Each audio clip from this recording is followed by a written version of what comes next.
한국은행이 내일 올해 마지막 금리 결정 회의를 갖습니다. 글로벌 금융시장이 금리 인상 기조에 접어든 가운데 과연 한국은행이 기준금리를 올릴지 관심이 쏠리고 있는데요. LG경제연구원 조영무 연구위원의 예측을 들어보도록 하겠습니다. 어서 오십시오. 네, 안녕하세요. 네, 지금 상황에서 금리를 인상하면 인상한 대로 또 동결하면 동결하는 대로 파장이 만만치 않을 것 같은데요. 두 가지 측면을 좀 더 짚어보겠습니다. 먼저 금리를 올리기 힘든 요인부터 좀 짚어주시죠. 일반적으로 중앙은행들이 금리를 올리는 상황은 경기가 좋거나 물가가 오르는 상황인데요. 그러한 상황을 가만히 두었을 때 자산 가격에 버블이 생기거나 인플레와 같은 문제가 생기는 것을 막기 위해서죠.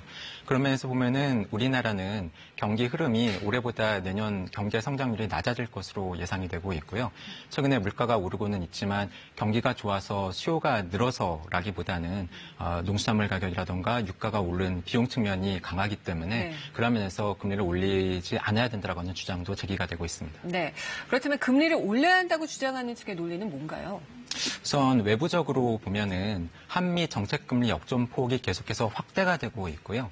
만약에 내일 한국은행이 금리를 올리지 않는 가운데 12월에 미국이 금리를 올리게 되면 정책금리 역전폭이 1%포인트까지 확대가 되고 그에 따라서 외국인 자금 이탈 우려가 커질 수 있다라고 하는 그런 주장이 있습니다. 네. 동시에 대내적으로는 이미 시중에 많이 풀려있는 돈들 때문에 가계부채가 늘어나고 부동산 가격이 올랐다라고 하는 비판이 제기되고 있는 것도 중요한 요인입니다. 네, 참 이러지도 저러지도 못하는 진퇴양난의 형국인데 과연 한국은행이 어떤 선택을 할지 어떻게 예측하십니까? 일단 지난달이죠. 10월 금통위보다는 내일 11월 금통위에서 1년 만에 정책금리가 인상될 가능성이 상당히 높게 점쳐지고 있고요. 금융시장에서도 동결보다는 인상 가능성을 예상하는 전문가들이 훨씬 더 많습니다. 네. 한은 외부에서도 금리를 올리라고 하는 압력이 상당히 강한 상황이고 그동안에 대내외 불확실성 요인을 들어서 금리를 올리지 못하던 한국은행도 내신 금리를 올리고 싶어하는 것으로 판단하고 있습니다. 네, 근데 이제 대내외 경제 여건이 이렇게 좋지 않은 상황에서 금리가 인상되면 불황의 골이 깊어지지 않을까, 이 경기 침체 시그널에 역행하는 거 아닐까 우려되는데 어떻게 보십니까? 아무래도 금리가 올라가게 되면 우리 경기에 부담으로 작용할 가능성이 높은데요. 가계와 기업의 이자 부담이 늘어나면서 가처분 소득이 줄어든 가계가 소비를 늘리기 어려워질 수가 있겠고요. 그렇죠. 역시 금융비용 부담이 늘어난 기업들이 투자를 줄이거나 또는 고용을 많이 늘리지 못한다고 한다면 그것도 역시 우려가 되는 상황입니다. 환율 측면에서는 원화 가치가 더욱 올라갈 가능성이 있고요. 그렇게 되면 수출 가격 경쟁력이 약화된 우리 기업들이 어려움을 겪을 가능성도 있습니다. 네, 만약에 금리가 인상되면 저금리 기조 당시에 빚내서 집 샀던 서민들 이자 후폭풍에 휩싸일 것 같기도 하고 또 금리가 또 인상이 되면 동시에 가계부채 증가율은 좀 잦아들 것 같아서 마치 양날의 검 같습니다. 최근에 가계부채 규모가 1,500조 원을 넘어서면서 여기에 대한 우려가 제기되고 있고요.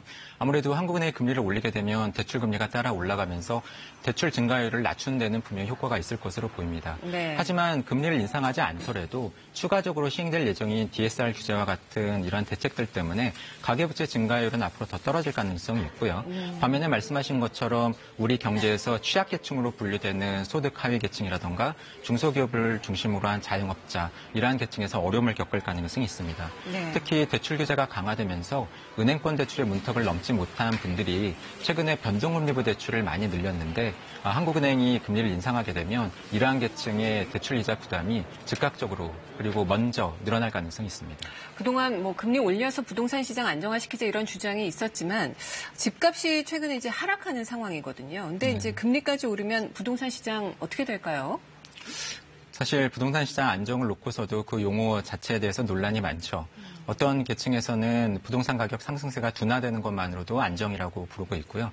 부동산 가격이 그동안 급등했기 때문에 큰 폭으로 떨어져야 안정이다라고 주장하는 계층도 있습니다. 네. 아무래도 금리가 올라가게 된다고 한다면 부동산 가격 상승세가 둔화되거나 하락 압력이 커지는 것은 불가피해 보이고요. 하지만 지난 수년 동안 서울 등 일부 지역은 주택 가격이 올랐지만 일부 지역은 떨어지는 것 같은 차별화 현상이 심화되었는데 앞으로도 금리가 올라가게 된다고 한다면 일부 지역은 부동산 가격 상승세가 둔화되는 정도에 그치겠지만 일부 지역에서는 부동산 가격이 상당히 떨어질 가능성도 있습니다. 제롬 파월 미 연준 의장이 오늘 의미심장한 발언을 했습니다. 미국 기준금리가 중립금리 바로 밑에 있다. 우리 금리 인상 기조에 어떤 영향을 미칠까요? 이 발언이. 아무래도 내년 이후에 미 연준의 금리 인상 속도가 늦추어지거나 또는 금리 인상 종료 시점이 앞당겨질 수 있다라고 하는 전망을 높이는 요인이고요. 미국이 그렇게 금리를 많이 올리지 못한다라고 한다면 한미 정책금리 역전에 대한 부담 때문에 한국은행도 금리를 빨리 많이 올려야 된다라고 하는 주장은 다소나마 잦아들 가능성이 있을 것으로 보입니다. 알겠습니다. 오늘 말씀 잘 들었습니다. 네, 감사합니다.